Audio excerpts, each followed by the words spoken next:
Unleash the power of knowledge and connect with the heartbeat of the African diaspora. Download our African Diaspora News Channel app now on Google Play and Apple App Store.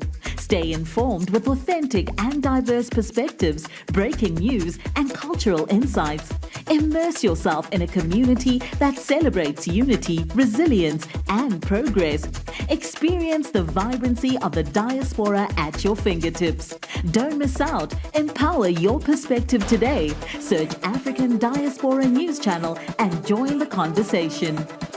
Hello, African Diaspora News family. My name is Reneilwe Morema, and I am your host right here on the African Diaspora News channel. I'm reporting live from Johannesburg, South Africa. And welcome back to another informative episode right here on the African Diaspora News YouTube channel. Don't forget to give this segment a thumbs up. Don't forget to share the broadcast on your social media platforms. But most importantly, let us engage in the comment section below. Now, you know, when you see my face, I am here to address the injustices done to our Black African brothers and sisters across the globe. Now, let us get into it. South Africans are not happy with Gayton McKenzie at the moment. The Patriotic Alliance leader has been criticized over his decision to meet with representatives of Afriforum and Solidarity Group. Afriforum has been labeled as traitors by many South Africans over its decision to engage with the United States of America about the supposed problems in the country. Now, the Minister of Sports, Arts and Culture had people talking when social media posts showed him meeting with Afriforum's Kali Grill or Afriforum's CEO Kali Grill. During a broadcast on X, McKenzie added that he was meeting with the civil rights organization as the president of the Patriotic Alliance Party, the PA Party. He explained that it was important to put egos aside and just engage with one another. Oh my gosh, Gayton McKenzie trying to cover his tracks yet again, but anyway. Are you connecting to the Patriots also? Yes, sir. Ask him how to connect. All right. Kom op. Ek het lekker kuier mense hier. Kom op. Ek wou net gesê wie my vriende is hier man. So met 'n vriendjie gaan wat kom inloer in my kantoor. One of the men that I've had long discussions with in the past. We've shared ideas. We always differ very respectfully, meaning always. We don't always agree on stuff, but it's always respectful. As altijd so we're going to have like a 10-15 minute discussion quickly before I fly out about what's happening in the country. Because the temperatures are high. Everyone is like, we're talking past each other. And as the leader of a political party, I feel that we should speak to each other and we should hear people's viewpoints. The media is also not helping because they're putting fuel on the fire. I believe in South Africa we need to bring the temperatures down. We need to hear what we are saying to each other. Leave our egos. Let's listen to each other.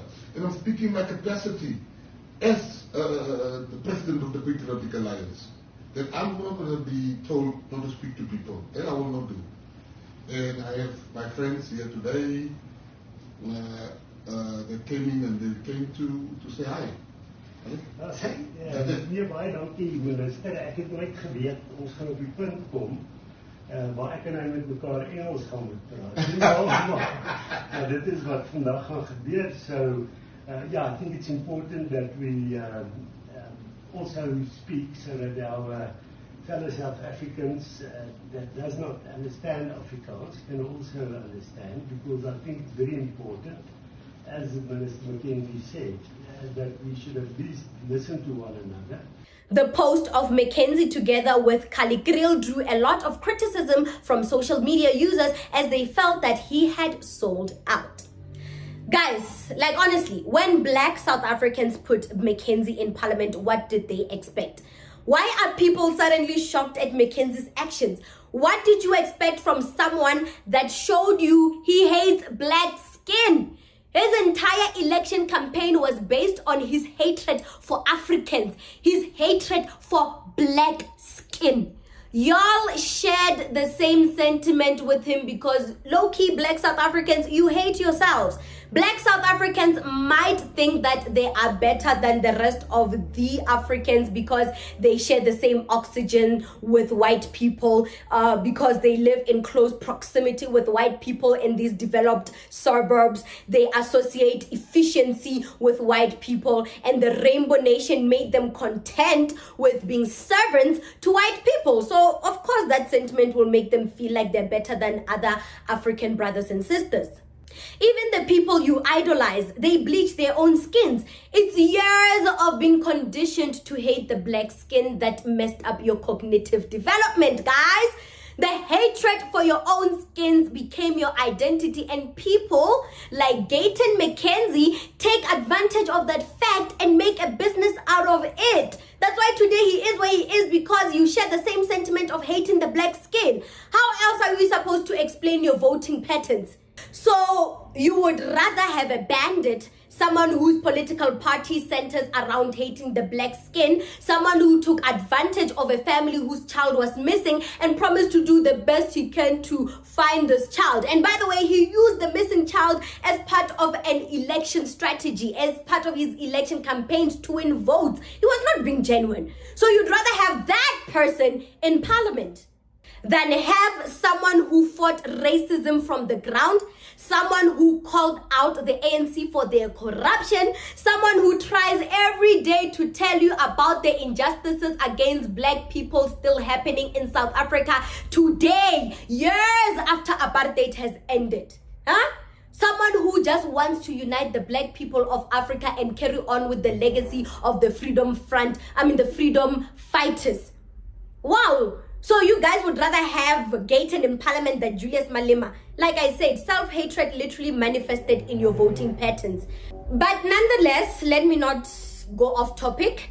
Let's go back to the issue at hand. I understand why people of this country might view McKenzie as a sellout. Nothing about his meeting with Afriforum screams leadership and putting your pride aside and just negotiating. No, Gayton. This is Gayton McKenzie being a typical businessman. He's showing Donald Trump that, hey, Donald, I support the white supremacists of this country. Should things go south in this country, you have seen my face advocating for the white people of this country, master. Love me, Donald Trump. I mean, no one can be diplomatic with a terrorist that spreads lies about our government. A terrorist group that showed us that they are opposing the laws of this country and essentially have no problem with putting the country in an economic crisis so they can promote their agenda. Which is what? What is their agenda again? Which is to never be equal with black people, but instead bring back the white minority rule. That is what the Afriforum wants from Trump. Gayton is not stupid. He can read between the lines of what the Afriforum terrorist group really wants. Back in the day, people would be hanged for trying to overthrow a government or a monarchy. And what the Afriforum is doing or is trying to do is trying to overthrow the government of South Africa by involving foreigners in our business. They are doing that. And for such, they should be charged with treason and be jailed. McKenzie must read the Constitution of the Republic of South Africa, signed in 1996 after many years of human rights abuses endured by the majority black South Africans. There is no provision in our Constitution for any foreign government to determine our own internal policies using threats, using economical threats. How can you be diplomatic with an organization that goes against our Constitution? I mean, if South Africa does not charge Afriforum with treason, then the sovereignty of this country will forever be undermined. It was undermined in 1994. It's still undermined today. Let's not make the same mistake Nelson Mandela did by involving white people in the government. People like Gayton McKenzie give terrorists like Afriforum the platform to undermine the sovereignty of our country and act like they are being neutral, they are being leaders, they are being diplomatic and putting egos aside. No! You are none of that, Gayton McKenzie. You are a sellout and you are trying to cover your tracks by acting diplomatic. I hate how Gayton McKenzie approach black people problems and white people problems. It's so different the way he approaches these two races, and it's so different the way he deals with these two races. I mean, when it comes to Afriforum, he's willing to sit down in proper spaces, in boardroom meetings, and discuss in a very diplomatic and respectful manner. But when it comes to Julius Malema, he is very violent and hostile. He swears at the leader of the EFF using vulgar language and to some degree being racist to Julius Malema. I called Malema a cockroach. That was him calling Julius Malema a cockroach. I dare him to call a white, disrespectful person a cockroach. As a minister of sports, art and culture, Gayton McKenzie have treated people in the entertainment industry very roughly, particularly the black entertainers, the black artists in the South African entertainment industry. Gayton McKenzie has been very rough when handling these black artists as compared to the white artists in the South African entertainment industry.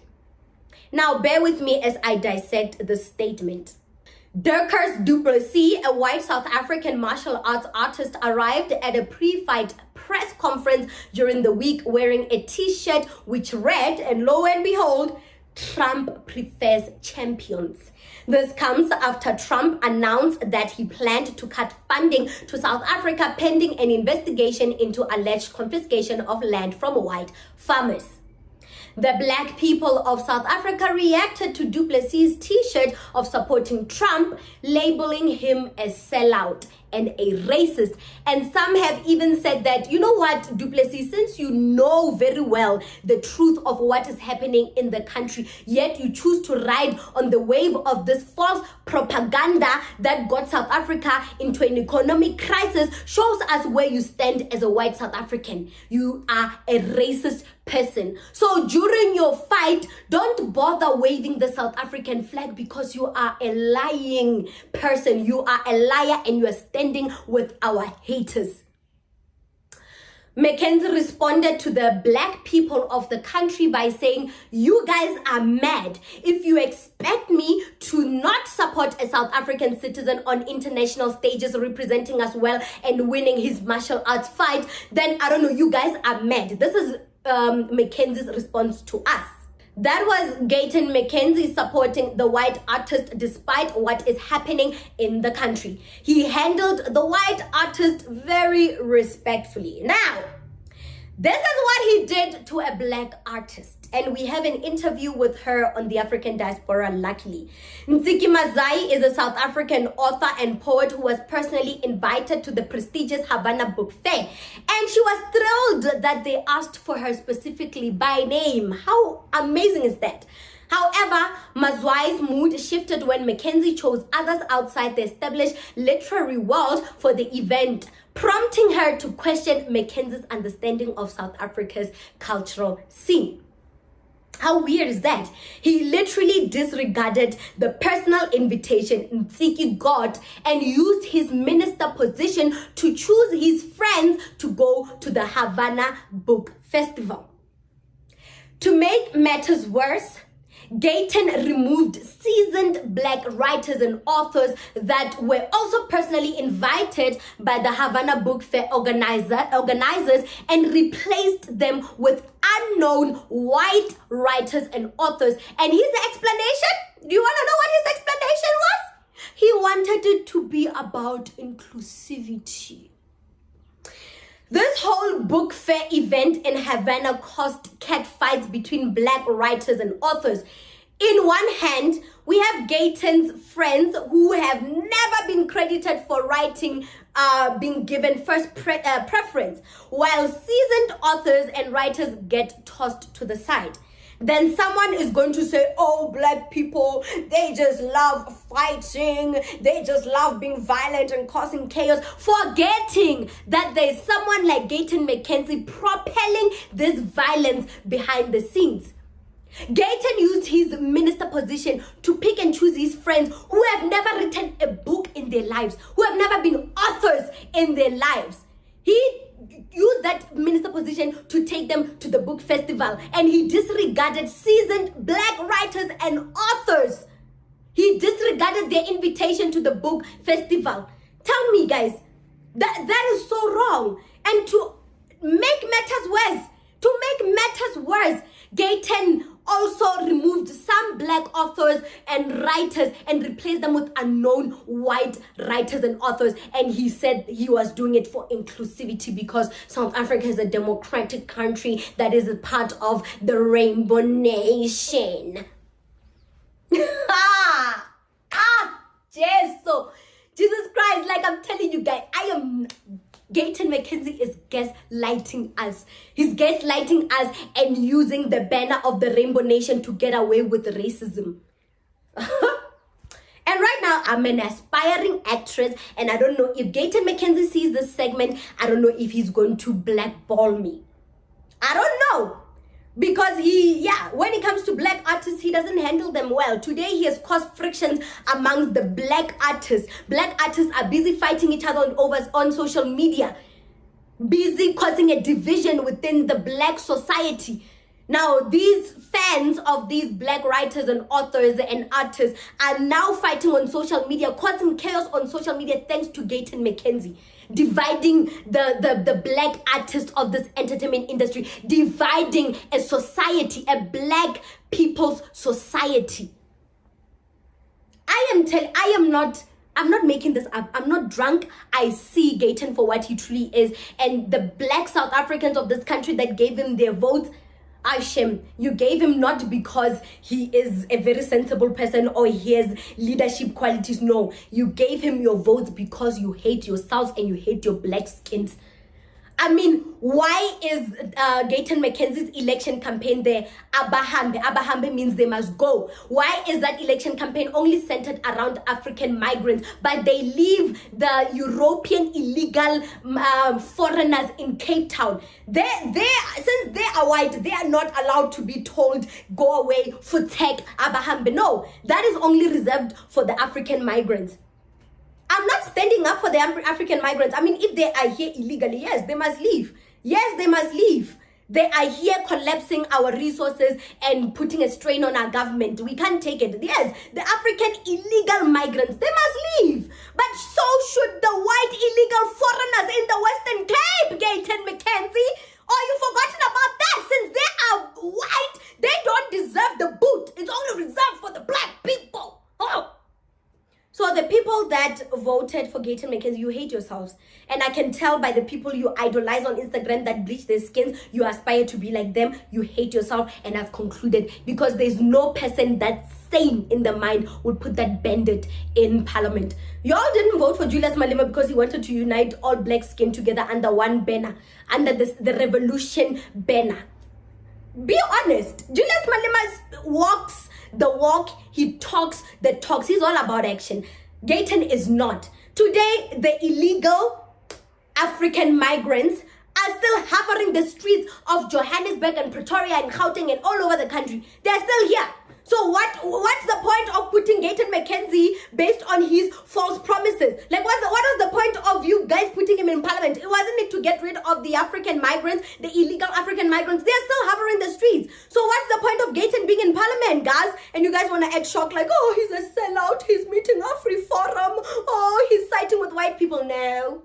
You know exactly what you were doing when you voted for him. You knew exactly what you people are when you voted for him. So what do you think about this segment? I know I'm pissed. What do you think about this segment?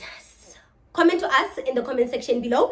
Don't forget to like and share the broadcast. Subscribe to our YouTube channel. Hit that notification